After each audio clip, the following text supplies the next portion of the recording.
What do you mean you tried? Do you have any idea how much those animals cost us? They are alpacas. Alpacas. Hello, Contrarians listeners, fans all over the world. Here we are with the latest Contrarians warm-up. This one is for the movie Color Out of Space, which is the most recent episode on our podcast feed. It's a super fresh movie. So, of course, in the Contrarians Corner part of the episode, we trashed it pretty thoroughly. And then as for how we really feel about it, that's what real talk is for, and that's the second half of the episode. Here, we're just going to do what we always do in these warm-ups. Read some Rotten Tomatoes quotes. I'm going to get some extra trivia that didn't make it into the episode. And, of course, we're going to put Josh Gad in the cast. I'm going to replace somebody with Josh Gad as part of the Josh Gad Minute. That sounds simple enough. Definitely simpler and more straightforward than Color Out of Space. So I think we can manage it. Alex, are you ready for quote number one? Why not? All fresh quotes, because like I said, this movie's fresh on the tomato meter. We're going to start with Jenny Kermode from Eye for Film, who says, though we are still far from having a definitive cinematic version of The Color Out of Space, Stanley's film has a lot going for it and will certainly interest fans. Alex, this, as it turns out, was not the definitive cinematic version of Color Out of Space. All right. Who else? I mean, if Richard Stanley couldn't do it, then who else can do it? Who else do we have on tap? I don't know. Nolan's tied up. He's got a new movie coming out, so he's out for another 6 years, 7 years. So yeah. I'm not sure. You would know more about the subject than I would. What is Alfonso Cuarón doing these days? Yeah, that's a good one. I think I don't know if he's done anything since Roma. Like he got mad that he didn't win the Oscar for that one, and that was it. Was that the black and white one? Mm-hmm. That's how you do this. You do it in black and white so people can actually see the color. That I'm half kidding. Like that would be a really easy way to allow individuals to interpret it their own way. It was in front of us all along. Why couldn't we figure that out? We talked about Color Out of Space for like 2 hours. It never even crossed our minds to go, what if this movie was black and white? I don't know if we failed the system. Yeah. I don't know if there's a black and white Nicolas Cage movie out there, but he's black and white in Into the Spider-Verse. Yeah. Proud of you. You got there before I did. All right. Next, Stephen A. Russell from the New Daily, Australia. Just as in Cage's previous instant cult hit Mandy, no one's getting out of this increasingly unhinged treat unscathed, least of all the alpacas. Did you see Mandy, Alex? I think I've asked you before. No, I was about to ask you what that was. It's another movie where Nicolas Cage goes crazy and kills a lot of people.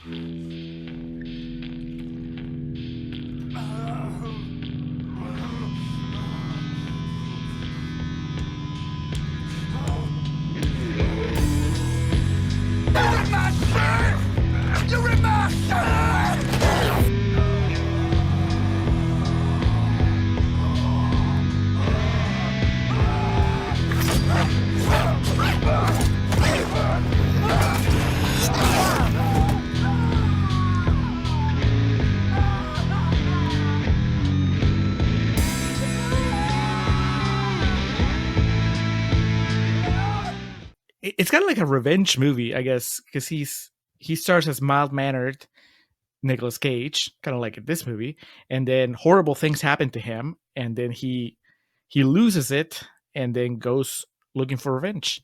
I think Mandy is the name of his wife, and you can probably connect the dots and fill in the blanks. But it's a pretty unpleasant movie to watch. But if you're into seeing Nicolas Cage just losing his shit, then I mean that falls into that genre. Richard Brake of Game of Thrones / Rob Zombie filmography fame is in it. Who is he? No, he's not the bad. The main bad guy is Linus Roach, which I know from a couple other things. But then Andrea Riseborough is Cage's Bill Duke is in it. I didn't realize that son of a bitch was still kicking. God bless. I am not going to watch this movie, so I will take that reviewer's word for it. Okay. Maybe you can do a couple of YouTube searches. Just go like Mandy, Nicolas Cage, and I'm sure they'll put up like the craziest thing. I think at some point he uses a gigantic chainsaw to fight somebody. And I mean, I know you've seen Texas Chainsaw Massacre 2, so you're like, I don't care. Yeah. So then his Hopper do it. All right. Suppose I could have some interest. I don't know. Patrons, if you really want to know how Alex reacts to Mandy. Don't do it. Next, Bill Newcott from the Saturday Evening Post says, even as the plot spirals out of control to the point of incomprehensibility, Cage manages to hold our attention, largely by matching the escalating developments outrage for outrage. Accurate? I mean, we talk in the episode that his level of acting is not, where he goes is not peered by the others in the film. There's only one Nicolas Cage in this movie and in the world. So yes. I mean, who could you cast in Color Out of Space to match Cage's energy when he goes wild? Joaquin? Or is that a different kind of... Jim Carrey? I mean, if we're just talking about like really cliche, like whoa. Not Dark Crimes Jim Carrey, but more like Ace Ventura Jim Carrey. Ryan Gosling can be pretty over the top if you need him to be. So he could play Ward. Which one's Ward? The guy that makes it to the end. Oh yeah, the guy who survives like a nuclear blast. A nuclear Color Out of Space. Scott Phillips from the movie Isle says, we may never get Guillermo del Toro's In the Mountains of Madness, but that's okay. We got Richard Stanley's Color Out of Space instead. Guillermo del Toro's one we obviously missed earlier too. Yeah. I don't remember exactly. I think in the Mountains of Madness? Yeah. I think that's another Lovecraft story. I could be wrong.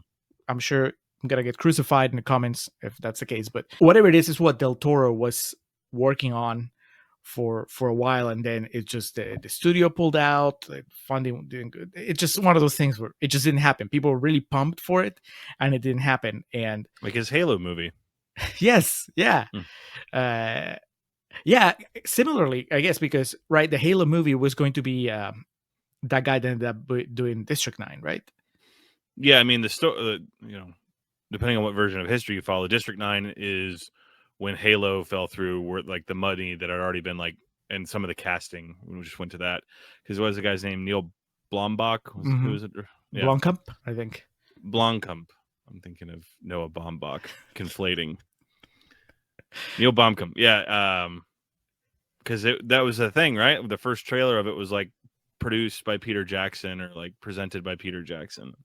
So I guess that's something he's familiar with. So what did this other one become? Did it become something else? No. I'm trying to think what else Del Toro did. I mean, eventually this was in between Oscar acclaim, right? Because it was after Pan's Labyrinth, but before The Shape of Water. So it was like that in between period where everybody was like, what's he going to do? Maybe he did end up doing Pacific Rim after that, which would be a damn shame. But whatever the case, I mean, he rebounded. I think Guillermo del Toro probably is less sore about it than the fans of In the Mouth of Madness. Maybe not. I don't know. I've never seen him like mention it. It's weird that you would think that Guillermo del Toro could get anything made at this point if he wanted to. So it's got to be kind of like a tricky project if it's just not happening. Yeah. So I don't know. Lovecraft fans, let us know. Are we just talking out of our asses here? What's the deal? Did Del Toro just watch Color Out of Space and was like, I'm not gonna put myself through this. There's no point trying to adapt to that is not adaptable. But those are all the quotes, Alex. Before we go into trivia, let's play the Josh Gad game. Let's go into the Josh Gad Minute and put Josh Gad into this movie. Options are kind of limited, man. No, that's the whole thing. The only reason I would really recommend someone watch this movie is because of Nicolas Cage. Because like he just kind of, for whatever reason, about 70% into the movie, just turns it on and starts going insane. So your options are, you can't be the son. It's too old for that. Ward. No. So really, it just comes down to either replacing Tommy Chong and playing Ezra, or replacing Josh C. Waller and playing Sheriff Pierce. Man, I mean, it would be cool to see Josh Gad have it out with the with that tree. You know, just meet his demise at the hands of a possessed tree. Mm-hmm. But it almost feels like it's not enough screen time. Yeah, and as we talk about in the episode, Tommy Chong has like a real part. It's not just kind of like a cameo. And it would be a real surprise. It's like an extended cameo. But yeah, Gad in there with his face painted, talking to the ground. And then like I said, him desiccated at the end. Options are pretty limited, but I think that would be the best way to get the most out of the Gad for the purposes of the movie. Yeah. You could go super wild and just cast Gad as the color. And so he's like Grimace. He's just like walking around. Ah. Yeah. The Gad out of space. All right. I mean, there's a very, very limited set of options, as Alex said. It's a very small cast. So I think we did what we could. Sorry, Josh Gad. Better luck next time. Now, Alex, what trivia do you have for us? Well, Color Out of Space, directed by Richard Stanley, written by Richard Stanley and Scarlett Amaris, based on The Color Out of Space by H.P. Lovecraft, produced by Elijah Wood. Have you know that? Who I just saw also as a producer on Mandy, so I guess he loves Nicolas Cage. Yeah. Premiered on September 7th of 2019 at the Toronto International Film Festival, and then moved to a wider release in the United States on January 24th of 2020. Estimated budget of somewhere around $10 million, then a box office return of around $1 million, based on the information I found here, which is easy to believe if you consider the date I just mentioned as to when this came out. There was a different color out of space taking over the planet. This is very true. Richard Stanley's mother, Penny Miller, was a fan of H.P. Lovecraft. She read Lovecraft's works to Stanley when he was young. At the age of 12 or 13, he read The Color Out of Space, which has, quote, always been part of his psychological makeup. When his mother suffered from cancer, Stanley read Lovecraft works to her in her declining years. So one thing we do not shy away from is saying that Richard Stanley clearly had a pretty strong vision for what he wanted to make with this, and he saw it through, for better or for worse, you know, depending on our opinions. Accolades included from the Toronto International Film Festival, the Creative Coalition Spotlight Initiative Award, when Nicolas Cage won. Fantastic Fest, Best Horror Film was won, which I guess. What else was in competition that year? Fantastic Fest. And the H.P. Lovecraft Film Festival, it won Best Feature and Audience Choice. Okay. The Bram Stoker Award for Superior Achievement in a Screenplay, it did not win. It was only nominated. How many H.P. Lovecraft adaptations are there that you can throw a festival every year in? Was it the only entry? So at this, for the Bram Stoker Award for Best Screenplay, this is interesting because there's also shows. Lovecraft Country is a show. 2 different episodes got nominated for it. The Haunting of Bly Manor got a nomination. Color Out of Space, and then the winner was The Invisible Man with that gal from Get Him to the Greek. Yeah, and Mad Men. God, Get Him to the Greek. She's the female in that, right? I know, but that's okay. I'm sure that's not what she highlights in her filmography. I'm sorry, Julio. I haven't watched much of her work outside of that. I'm sorry. She's Jonah Hill's girlfriend in that. I should clarify, because Rose Byrne, I think people would say, is the gal in that. Elizabeth Moss, by the way, for anybody who doesn't know who we're talking about. I'm sorry. I thought we had said her name already. Richard Stanley claimed that this film would be the first in a trilogy, with a Dunwich horror adaptation coming next. Nevertheless, in March 2021, the trilogy was canceled after Stanley was accused of domestic abuse by his partner and co-writer Scarlett Amaris. So there were a couple writing this. Mm-hmm. Production company Spectre Vision, which put this out, cut all ties with him altogether. So you can't make the next one without Richard Stanley? Come on. When there's a will, there's a way. Guillermo del Toro is available, I've heard. Believe me, if this movie made $100 million, they would figure out a way to do it. Yeah. Yeah, Spectre Vision or whoever. I know in this case they can take the higher ground, but He's making the money sign. The color used in the film to represent the color, and so the color is lowercase, used to represent the color, which is now a proper noun, is magenta, which does not exist as a single wavelength of light as a part of the spectrum of visible light, which I never knew. Makes sense. Red, orange, yellow, green, blue, indigo, and violet, also known as Roigbiv.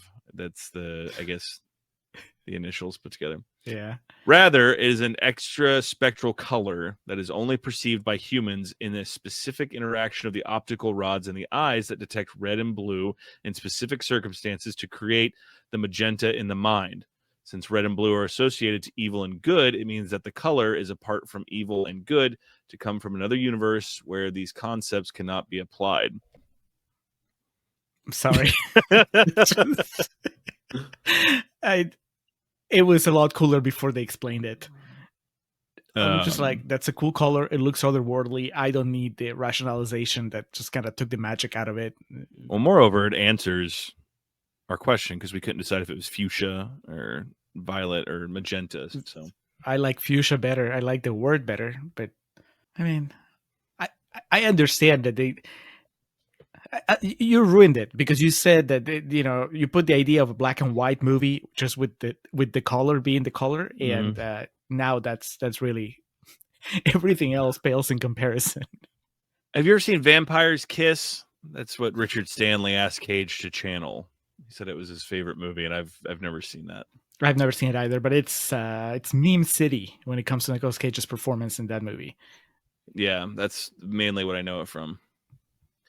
Richard Stanley's first feature film in 24 years since the infamous Island of Dr. Moreau, which you said you have seen many years ago. Was that correct? I've had it playing in the background, and it looked pretty terrible. Marlon Brando doesn't give a fuck in that movie. It's just, well, to be fair, he stopped caring. I think you could name the Brando's on versus Brando's pilot. Like the ratio is a bit askew. Yeah. This was a third collaboration between Nicolas Cage and XYZ Films after the highly acclaimed horror comedy Mom and Dad and the cult hit Mandy. Now, I have seen Mom and Dad. Have you seen that? The one with Selma Blair? Me too. I liked it a lot, and then it went, as these movies tend to do, it just went crazy, and I was just like, I don't care anymore. But there's a really cool scene. Hopefully, you remember this when Nicolas Cage and Selma Blair they're still rational. They haven't lost it, and they have a scene in the basement, I guess, where it's just like a very serious talk about how they just hate being adults, like kind of like life has passed them by. And I'm like, oh my god, like this movie's actually good. And then it was all for naught. It just became about them chasing their children. And I was like, we're big Selma Blair supporters on this show. Yes. When several characters discuss the nearby town of Arkham, this is not an in-joke about Batman's Arkham Asylum, which first appeared in comic books in 1974. Both materials take the name from H.P. Lovecraft's horror stories written in the 1920s. I did not assume it was a Batman thing, because I had always thought that was the case where they got it from something else. There's a Batman game. writers. There's a board game. I was about to say there's something. There's a trilogy of games: Arkham Asylum, Arkham City, and Arkham Knight. Arkham Knight. Arkham Knight. Yeah, but those are related to Batman. I was gonna say there's a board game called, I don't know, Arkham Nightmares. I don't know, but it's just basically about Lovecraftian monsters, and it's just there's a lot of lore and mythology and lore. Yeah. So I also didn't think it was a Batman reference. I was giving Richard Stanley and Nicolas Cage more credit than that. And I'm glad I was right. In Event Horizon, Jolie Richardson plays a woman who faces a starship that comes from another dimension. In this movie, she plays a woman who faces a meteorite that comes from another dimension. Did we talk about Event Horizon in the episode at all? Very briefly. You just mentioned it, and like, where do I know her from? And then completely forgot about Event Horizon once you hit on the Patriot. So that's right. I mean, you've seen Event Horizon though, right? Oh yeah, a long time ago. I remember liking it. So it's got some pretty insane violence. Sam Neill there. Mm-hmm. He plays a Nicolas Cage role, I guess, where he's kind of mild-mannered through half of the movie and then loses his shit in the second half. And I guess our unsung part of this movie, the Ward character, Elliot Knight, this was the last movie he had done, but he did do some voice work for the Call of Duty franchise. So dollar bills, y'all. He's going to get paid off that for a long time. But yeah, not familiar with any of his other work. Hopefully, you know, he had some kind of magnetism to him. He was kind of interesting. His character wasn't that really, but he was definitely, when the character was on screen, I was like, something about that dude. So we'll see if he gets some work in the future. I can't say that was my reaction, but at the same time, I didn't react negatively to him. I just didn't react at all. Like there's that guy again. He's the guy. Yeah, he's the guy. Anyway, there's a lot more Color Out of Space talk on the main feed. Just look it up. It's the latest episode. If you haven't watched Color Out of Space and you don't feel like watching it, that's okay. We'll walk you through it. Maybe we'll inspire you to watch it, especially if you're a fan of unhinged Nicolas Cage, which eventually makes an appearance in this movie. Coming up makes next, up for lost time. Yeah, he's like concentrated. Instead of spreading it over 90 minutes, you just get him in, I don't know, 20, 25 minutes. Coming up next, if you're done with Color Out of Space and you want to start preparing for the next episode, well, let's hope that you're a Chuck Norris fan, because that's where we're going. Chuck Norris debuts in the Contrarians with Invasion USA, which is on Pluto TV. As of today, as of this recording, it's on Pluto TV, so you can watch it with commercials the way the Lord intended. Or you can go hunting for the VHS online. I'm sure it's like $2-3. It's actually not an expensive movie to find. So we'll be going back to the 80s for just a lot of action. Years. Yeah, the Reagan years. America. It is definitively a movie of the Reagan era. So yeah, do with that what you will. I'm sure some people are just fist pumping as we speak. You've probably already seen it, but it's pretty rotten. So we'll be saying nice things about it, and then we'll tell you how we really feel. So, Invasion USA, Color Out of Space. Check the podcast. Thank you for watching this. Thank you for following us, and we'll talk to you again soon.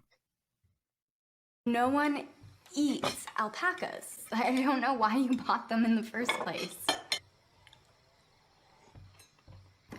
Because they're the animal of the future, remember?